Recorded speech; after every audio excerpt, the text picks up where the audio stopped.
Preparing to do the thing isn't doing the thing. Scheduling time to do the thing isn't doing the thing. Making a to-do list for the thing isn't doing the thing.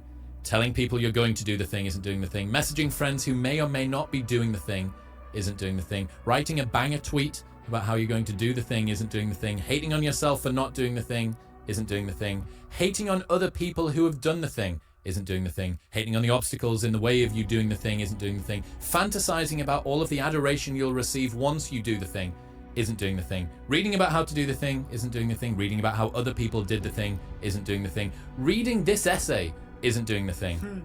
The only thing that is doing the thing is doing the thing. So if I give you a glass of water and then I piss in it and then I add sugar, it doesn't remove the piss. These are both independent things.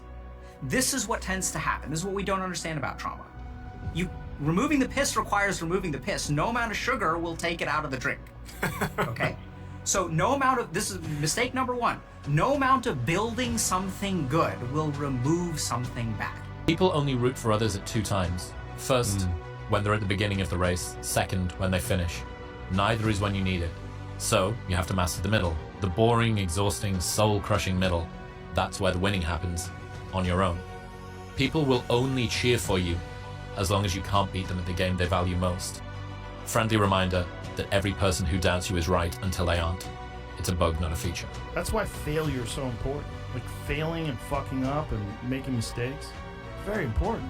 That's how you learn. That's how the bad feeling that you get from something that you shouldn't have done or wish you didn't do or wish you did better. Like especially failing at something where you half-assed it and you just feel like a fucking loser.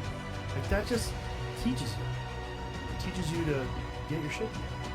Well, you have such a good ability to learn from those things. Some people, I think, kind of it's just like it gets repetitive for some people. That's dangerous. Yeah, it's dangerous to dwell on past mistakes because people sort of define themselves by the worst moments that they've ever had. And if that's the case, like some people are stuck in high school. If you're going to try, go all the way. Otherwise, don't even start. If you're going to try, go all the way. This could mean losing girlfriends, wives, relatives, jobs, and maybe your mind. Go all the way. It could mean not eating for 3 or 4 days. It could mean freezing on a park bench. It could mean jail. It can mean derision, mockery, isolation. Isolation is the gift. All the others are a test of your endurance, or how much you really want to do it. And you'll do it, despite rejection and the worst odds, and it will be better than anything you can imagine. If you're going to try, go all the way. There's no other feeling like that. Why not see how much you can earn? Why not see how much you can learn? Why not see how many skills you can develop? Why not see what kind of person you can become? Why not see what kind of influence you can have? Why not see how many people you can rescue from oblivion? Why not see how many people you can reach? Human beings, we're a blip in existence. Death is promised. So what do you do with your life? How do you make the most of it? How do you make your voice the loudest? Eventually, you are going to have to jump. You cannot just exist in this life. You have got to try to live.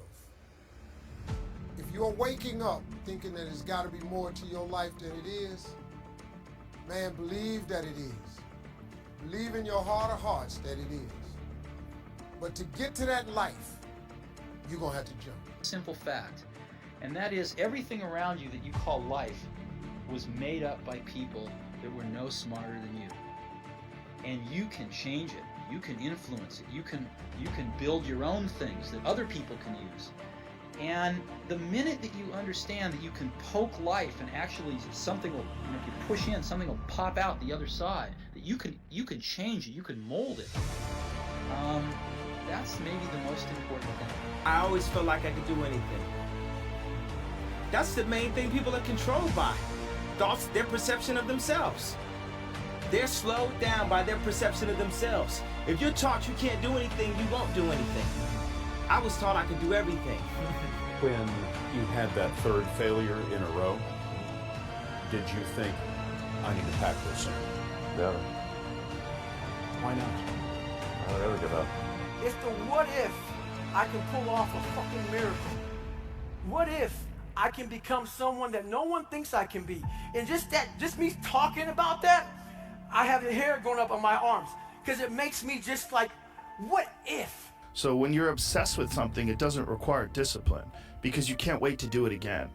Discipline, Mike Tyson said best. It was a real calling for you. Mike Tyson said best. He said, discipline is doing something you hate, but doing it like you love it. It's easy to give up. You know, Hell it's yeah. easy. It's the easiest thing in the world to do. I'm done. I ain't going. Oh, yeah. I ain't gonna keep going. Yeah, I don't feel like going to work. The I'm one, done. yeah, man. It's easy. It's very easy. But what's hard is going, yo, yesterday I got nothing from working as hard as I could. Nothing happened from that.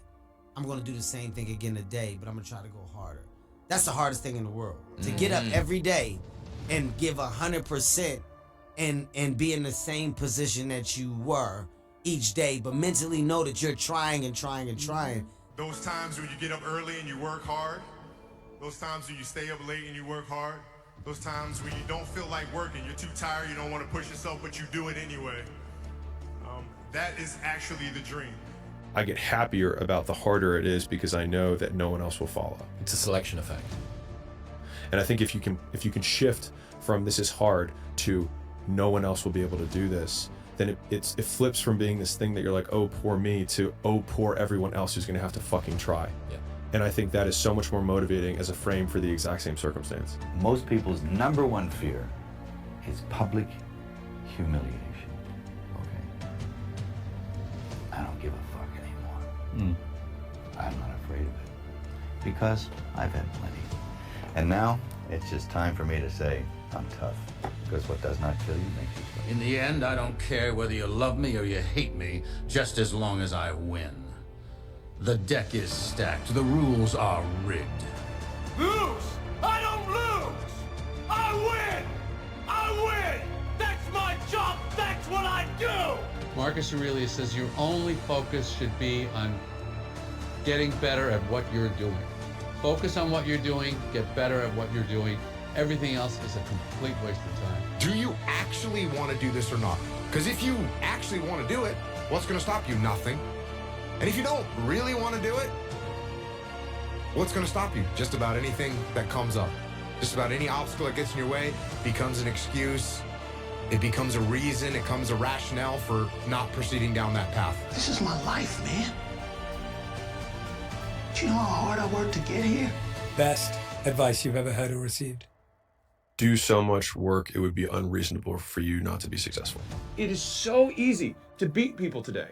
They are so soft. They have no work ethic. No one can stick with anything. Everyone's distracted. They're on social media. They're counting their fucking notifications because they can't stick with shit. They can't say no. The world belongs to optimists because if you're going to do anything big, you have to believe that it can happen. Otherwise, it never will. Sean Puri says the cynics get to be right and the optimists get to be rich. 99% right and 100% wrong. They're right 99% of the time, but they're wrong 100% because the only thing that matters is the big one at the end. Obsession's gonna be talent every time. You got all the talent in the world, but are you obsessed? Is it all you ever think about? Let's face it, it's you against you out there. When you walk on that court, you have to think, I am the best guy out there. So you got to get comfortable being uncomfortable if you ever want to be successful. Start putting some pressure on. Put some pressure on yourself. Get out here and get about it. Look, I'd love to sugarcoat this thing for you. I'd love to tell you, look, you can go out here and get rich, do a couple of things. They ain't happen. That's the fear. The fear is never reaching your potential. That's it. That always falling short, always quitting before you're done, always procrastinating, always not doing the right thing. And then one day you're an old man.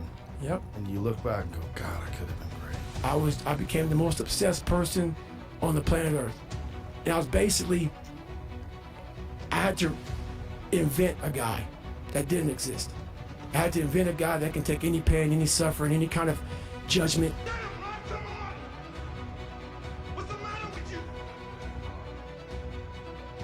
There is no tomorrow. There is no tomorrow. There is no tomorrow. But where do you go to? You wake up on a morning, it's cold, it's wet, it's dark, you've got no cartilage in your knee, you've got shitty shorts, whatever it is that's the issue today. Keep talking. You've got these problems, right? I need you to keep talking about what you were just saying. It's warm on the couch. Your missus says stay in bed. It's comfy. It's cozy. You've got work later on. You had an argument last night. You're slightly hungover. God, I know every motherfucker ain't gonna do what I'm gonna do. So this is how you level up. Quit. Don't quit. Noodles. Don't noodles. You are too concerned with what was and what will be. There's a saying. Yesterday is history.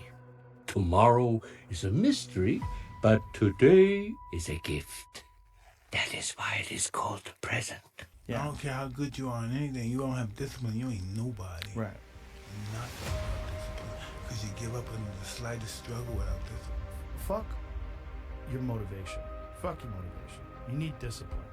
Because motivation's not there every day. I'm missing motivation most days. Wow, Some really? days, yeah, sometimes I got motivation. Some days I'm like, fuck yeah, today I felt good. I can't wait to get to the gym. But a lot of days like, I get to the gym. And then once I get going, then I feel great. And I feel great when it's over. But it's that beginning part that's hard because your body wants to stay comfortable. It's so easy to be great nowadays, my friend, because most people are weak. Most people don't want to go to that extra mile. Most people don't want to find that extra because it sucks. It's miserable. It's lonely. Hard times create hard men. Hard men create soft times. Soft times create soft men. Soft men create hard times. We are now around soft men and hard times. You should be a monster. He said you should be a monster. You should be ruthlessly ambitious and then learn how to control it. And it's that old expression, it's better to be a warrior in a garden than a gardener in a war. An easy productivity hack. Instead of spending time getting in the mood to work, just start working. Confront the work. People think they need perfect conditions to start, when in reality, starting is the perfect condition. Become so skilled, so vigilant, so flat out fantastic at what you do that your talent cannot be dismissed. Today is difficult. Tomorrow is much more difficult. The day after tomorrow is beautiful. Most people die tomorrow. Your story may not have such a happy beginning, but that doesn't make you who you are. It is the rest of your story. Who you choose to be. It says, imagine you're on your deathbed, and standing around your deathbed are the ghosts representing your unfulfilled potential. The ghost of the ideas you never acted on. The ghost of the talents you didn't use. And they're standing around your bed, angry, disappointed, and upset. They say, we came to you because you could have brought us to life, they say. And now we have to go to the grave together. So I ask you today, how many ghosts are going to be around your bed when your time comes? I would say ask her out. No matter who she is, whether she's a job or a new city or a actual person. People don't understand it's you against you. The only person that gets in your way is you. Nobody else. It's you. Family deserves to have a winner.